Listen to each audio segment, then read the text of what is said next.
ઘરમાં પરિવારમાં આપણા પરિવારના સભ્યોને માપતા વડીલને આવડવું જોઈએ કે કયા પરિવારના કયા સભ્યની કેટલી પાત્રતા છે, એને શું ગમે છે, કેવી રીતે એની સાથે વાત કરવી જોઈએ. એને એના સ્થાને બેસીને આપણે થોડું સમજતા શીખવું પડશે. અને યુવાનોએ પણ બસ મારા માવતર છે, મારા મા બાપ છે, એમની વાતો બધી ગલત નથી હોતી, ખોટી નથી હોતી.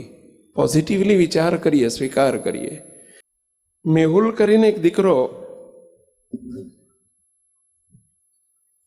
ભણી રહ્યા પછી એને નોકરી મળતી નથી.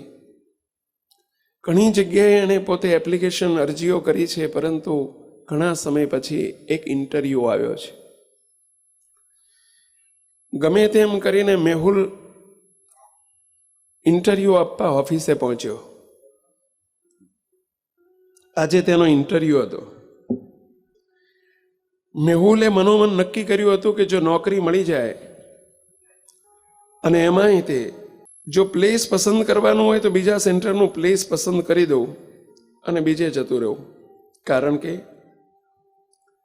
મમ્મી પપ્પાની રોજબરોજની નાની નાની વાતો, જેવી કે નાનપણથી સૂઈને ઉઠે ત્યારે બેટા ચાદર સરખી કરી દેજે, નાહીને બહાર નીકળીએ એટલે તરત નળ બરોબર બંધ કર્યો કે નહીં, નાહીને શરીરનો રૂમાલ તાર પર સૂકવતી વખતે બેટા બરાબર સૂકવજે, રૂમમાંથી બહાર નીકળતી વખતે પંખો બંધ કરી દેવો જોઈએ બેટા, વિગેરે વિગેરે નાના નાના મોટા ફરમાનોથી હવે તે કંટાળી ગયો હતો. મેહુલ ઇન્ટરવ્યૂ સ્થળ પર પહોંચ્યો ત્યારે પેસેજની લાઇટ સવારે 10 વાગે પણ ચાલુ હતી. રિસેપ્શન કાઉન્ટર પર કોઈ હતું નહીં. તેથી એણે પોતાની જાતે બાજુમાંથી સ્વિચબોર્ડ શોધીને લાઇટ બંધ કરી દીધી. કારણ કે એને મમ્મીની ટકોર યાદ આવી. બેટા ખોટી લાઇટ ન બળે એનું ધ્યાન રાખવું જોઈએ. આગળ જતા ઓફિસના દરવાજા પર કોઈ હતું નહીં. તેથી થોડે નજીક પાઇપમાંથી પાણી બહાર નીકળતું હતું. બાજુમાં એક નળ પણ લીક થતો હતો અને એમાંથી પણ પાણી બરાબર નળ ફિટ કર્યો નહોતો, એટલે નળમાંથી પાણી પણ નીકળતું હતું. તે જોઈને મેહુલથી રહેવાયું નહીં, કારણ કે એને પપ્પાની ટકોર યાદ આવી કે નળમાંથી પાણી વેસ્ટ ન જાય બેટા, ધ્યાન રાખજે. એટલે એણે વેસ્ટ જતું પાણી એણે અટકાવ્યું. મેહુલ આગળ ગયો. ત્યાં બોર્ડ માર્યું હતું કે ઇન્ટરવ્યૂ બીજા માળે છે. મેહુલ ઉપર જતી વખતે સીડીની લાઇટ જે ચાલુ હતી તે પણ એણે બંધ કરી દીધી. એક ખુરશી બાજુમાં આડી પડી ગયેલી હતી, એ એણે સરખી કરી. બીજા માળે બીજા સભ્યો પણ ઇન્ટરવ્યૂ માટે બેઠા હતા. જે ઇન્ટરવ્યૂ માટે અંદર જાય અંદર જઈને તરત જ બહાર આવતા હતા. મેહુલ તેમને બધાને પૂછતો હતો કે અંદર શું પૂછ્યું સાહેબે?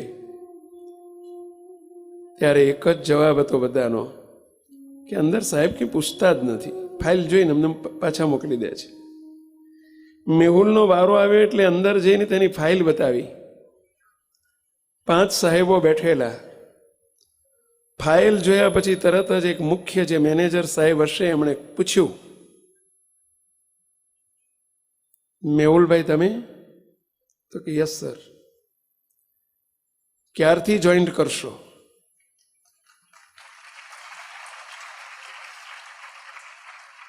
શું પ્રશ્ન પૂછવાનો નથી, ઇન્ટરવ્યુ નથી લીધો. ક્યારથી જોઈન્ટ કરો છો? મેહુલને નવાઈ લાગી કે કશું પૂછ્યા વગર સાહેબ કંઈ એપ્રિલ ફૂલ તો કરતા નથી ને. બોસ મેહુલની મૂંઝવણ સમજી ગયા અને કહ્યું, ભાઈ એપ્રિલ ફૂલ નથી, હકીકત છે. આજના ઇન્ટરવ્યુમાં કોઈને કંઈ જ પૂછ્યું નથી. બસ સીસીટીવી કેમેરાની સામે અમે બેઠા બેઠા બધું જોતા હતા કે ઇન્ટરવ્યુમાં આવનાર કેવી રીતે વર્તન કરીને ઘરધણી થઈને આવે છે. સૌનો એટીટ્યુડ અમે જોયા કરતા હતા. બધા સભ્યો આવે છે પણ કોઈને નળ બંધ કરવાનું કે લાઈટ બંધ કરવાનું સૂઝ્યું નહીં. કોઈને ખુરશી બાજુમાં પડેલી આડી અવળી પડેલી એક બાજુ મૂકવાનું સૂઝ્યું નહીં. માત્ર તમે એક જ એવા પાસ થયા છો. ધન્ય છે તમારા મા બાપને કે જેમણે તમને આવા સંસ્કારો અને શિસ્તના પાઠ ભણાવ્યા છે.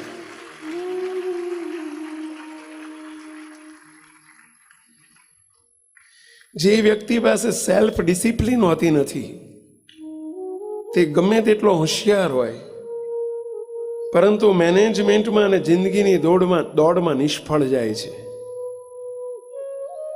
મેહુલે મનોમન નક્કી કર્યું કે ઘેર જઈને મમ્મી પપ્પાની માફી માગી લઈશ અને કહીશ કે તમારી નાની નાની ટકોર મને આજે જિંદગીના મૂલ્યવાન પાઠ ભણાવી ગઈ. જે ટકોરને હું ટકટક સમજતો હતો, જે ટકોરને હું આજ સુધી ટકટક સમજતો હતો કે મમ્મી પપ્પા મને ટકટક કરે છે, એ ટકટક નથી, મારી જિંદગીના મૂલ્યવાન પાઠ છે.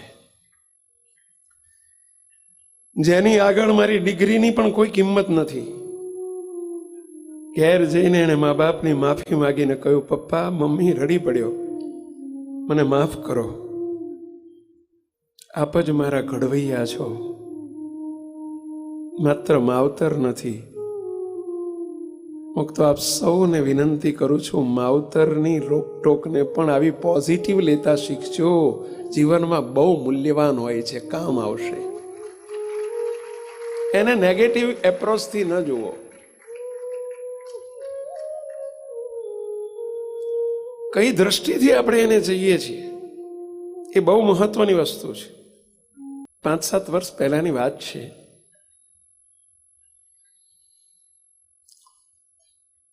લગભગ સવારના 10 વાગ્યાનો સમય હતો. સ્વામિનારાયણ ધામ પર મારા 2-3 દિવસનું રોકાણ હતું. એક આપણા અમદાવાદના જ ઘરના હરિભક્ત ગાંધીનગર બાજુ કંઈક કામે આવ્યા હશે અને અહીંથી રિટર્ન થતા હતા એટલે એમણે નીચે ટેલિફોન કાઉન્ટર ઉપર આવીને પૂછ્યું કે સ્વામી છે અમારે, હોય તો દર્શન કરતા જઈએ. નીચેથી ફોન આવ્યો કે સ્વામી ફલાણા હરિભક્ત છે, આપણા ઘરના છે, એમને માત્ર 2 મિનિટ દર્શન કરવાની ઈચ્છા હતી, અહીંથી નીકળ્યા હતા એટલે દર્શનની ઈચ્છા છે. મેં કોણ કોણ છે? તો કે એને એમનો દીકરો, એમનો બાબો લાગે છે, બંને બાપ દીકરો છે, મોકલો એમને. એટલે ઉપર એમને આવવાનું થયું. અંદર આવ્યા, દર્શન કરીને બેઠા. પૂછ્યું મેં, ક્યાંથી આ બાજુ આજે? તો કે સ્વામી ગાંધીનગર બાજુ થોડું કામ હતું, આવ્યા હતા એટલે થયું કે દર્શન, જો સ્વામી હોય તો દર્શન થઈ જાય. બહુ સરસ.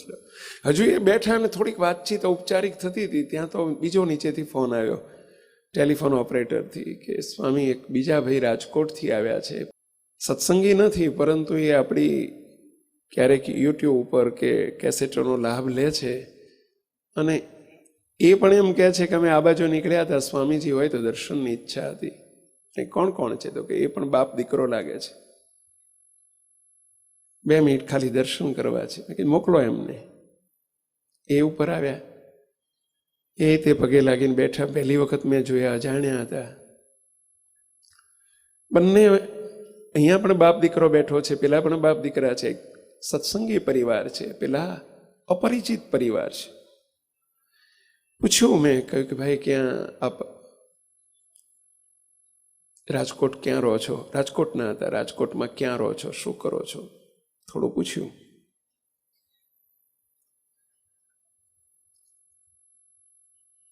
હજુ 2 મિનિટ થઈ હશે ત્યાં પહેલા આવ્યા હતા ને એ ભાઈએ મને પૂછ્યું. મને કે સ્વામી અમારા ડ્રાઈવર છે મનુભાઈ, તમે ઓળખો છો? સ્વામી બહુ મહિમાવાળા છે, તો મનુભાઈને જરા દર્શનની ઈચ્છા હતી તો બોલાવી લઉં? આપણે રાજ્યો એમને દર્શન થઈ જાય. બોલાવી લો, બીજી એમને જોડે લઈને આવવા જોઈએ ને પહેલાં. એટલે પેલા એના પપ્પાએ પેલા એમના બાળકને કહ્યું, બેટા જા મનુ કાકાને બોલાવી લાય, નીચે ગાડીમાં બેઠા છે, મનુ કાકાને બોલાવી લાય છે. પેલો બાળક શું કહે છે સાંભળજો. પેલો બાળકે આમ કરવા માંડ્યું, ખભા ચડાવવા માંડ્યા. હું નહીં જઉં, તમારે જોવું જ જાઓ. બંને બાળકો, આ બાળક પણ 10-12 વર્ષનો છે, સામે બેઠેલા અપરિચિત ભાઈનો બાળક પણ 10-12 વર્ષનો છે. આ બાળક એમ કે છે કે હું નહીં જઉં, તમે જાઓ. આટલું સાંભળીને પેલો અજાણ્યા અપરિચિત ભાઈનો દીકરો, 10-12 વર્ષનો દીકરો એમ કે છે, અંકલ હું બોલાવી લઉં મનુ અંકલને. મનુ કાકા ક્યાં બેઠા છે? ગાડી ક્યાં છે? હું બોલાવી લઉં.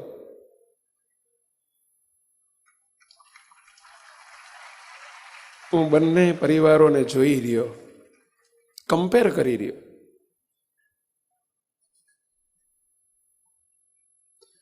મુક્તો, આપ સૌને કયો બાળક ગમ્યું કહેશો? આપ સૌને બેમાંથી કયું બાળક ગમ્યું, પહેલું કે બીજું? આ છે સંસ્કાર. આ વાણીનો વિવેક આવ્યો ક્યાંથી? આ વિવેક બાળકમાં આવ્યો ક્યાંથી? સમજવા જેવી વાત છે.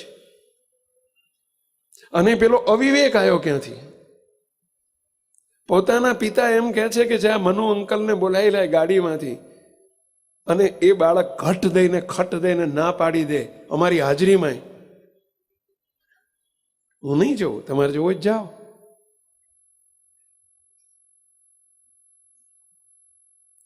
આ વાણીનો અવિવેક આવ્યો ક્યાંથી? જરા તપાસજો. અને પેલો એક અપરિચિત વ્યક્તિ છે, એમનો બાળક છે, અને એ સાંભળીને એમ કહે છે કે અંકલ મનુ કાકા ક્યાં બેઠા છે, મને કહો, હું બોલાવી લઉં. કેટલી વિવેક સભર વાણી છે. કેવી રીતે પેલાની ઉપર રાજી થવું, અને પેલા બીજા બાળકની ઉપર કેમ રાજી ન થવું, કેમ રાજીપો ન થાય? ન કરવો હોય તો એ થાય, અને પેલાની ઉપર કરવો હોય તો એ ના થાય. મુક્તો, વાણી કંઈ એક દિવસે બોલાઈ જતી હોય ને આવી બોલાઈ જાય છે એવું એક દિવસમાં નથી બન્યું. ઘણા વર્ષોની આપણી પ્રેક્ટિસ હોય છે